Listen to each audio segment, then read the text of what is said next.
Hi friends, అందరికీ నమస్కారం అండి. Welcome back to my family kitchen vlogs. ఈరోజు అయితే స్పెషల్ వంటకంతో మీ ముందుకు వచ్చేసానండి. అదే బిర్జాల్ కర్రీ.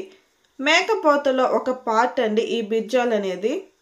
ఇలా నీట్గా శుభ్రం చేసుకున్న వాటిలో 1 టీ స్పూన్ రాళ్ళ ఉప్పు, 1 టీ స్పూన్ పసుపు, అలాగే ఒక ఆనియన్ను సన్నగా కట్ చేసుకొని వేసుకోవాలి.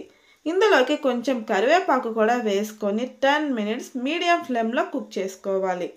ఇలా కుక్ చేసుకున్న తర్వాత కడాయి హీట్ చేసుకొని 2 టేబుల్ స్పూన్ ఆయిల్ వేసుకొని హీట్ చేసుకోవాలి. ఆయిల్ బాగా హీట్ అయిన తర్వాత 2 ఆనియన్స్ను స్లైసెస్గా కట్ చేసుకొని వేసి వేపుకోవాలి. ఆనియన్స్ ఇలా వేగుతున్నప్పుడు 1 ఇంచు దాల్చిన చెక్క, అలాగే 2 లవంగాలు వేసుకొని వేపుకోవాలి. ఇప్పుడు ఇందులోకి 1 టేబుల్ స్పూన్ ఫ్రెష్గా దంచుకున్న అల్లం వెల్లుల్లి పేస్ట్ కూడా వేసుకొని పచ్చి వాసన పోయేంత వరకు వేపుకోవాలి.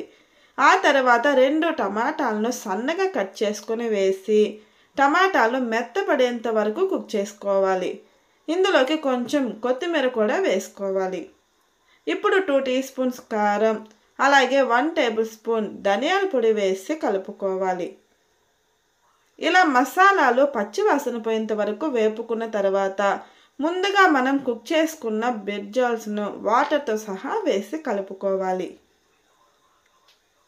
ఇలా వేసుకొని 10 మినిట్స్ మీడియం ఫ్లేమ్లో కుక్ చేసుకున్నారంటే బిర్జాల్ కర్రీ రెడీ.